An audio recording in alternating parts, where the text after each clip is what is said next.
Today on the Esso Protec profile, our subject is Paolo Dal Cin.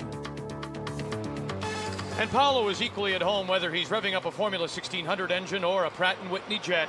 The 26-year-old engineer pursuing careers in both fields, and to him there is a natural connection. Well, I think as an engineering student coming out of U of T, my interest in high-tech items, especially aircraft engines and car engines and car racing, all blended in well. And when I saw the opportunity to come and work here at Pratt & Whitney, I applied through our career center at school, and they gave me an interview and then a job.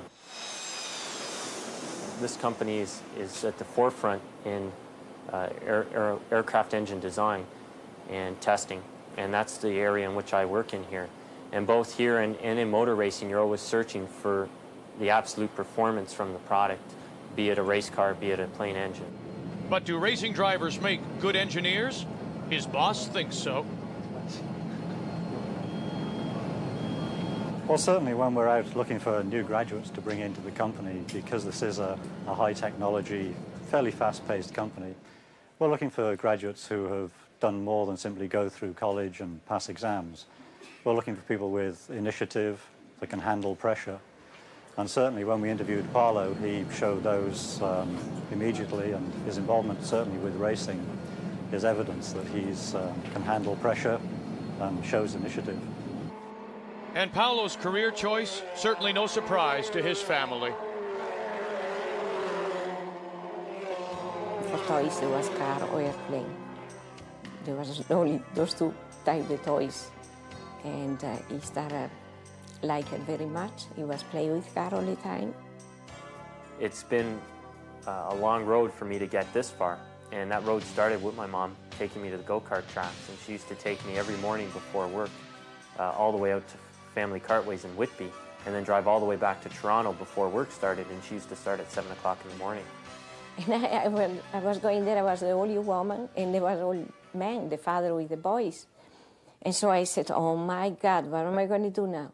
Other people recognized her efforts and my efforts to be fast, and started helping out by giving us karts to run and engines to use and tires to use, and that made it financially viable for me to continue. I like frustral racing, you know, I like all types of car racing. And I go because if I stay home, I'm all the time worried, I cannot concentrate. Instead, I go in there, I'm peaceful, I like it. I go and I watch every race, I go when he's go out for practicing, I go in every corner and I go and see how he's doing. And I really enjoy that. Especially in the last year or so, my sister's been able to give me a hand with the racing. The bills get quite high, and what sponsorship doesn't make up for and what I can't make up for, she pitches in and helps to make sure I get to the next race.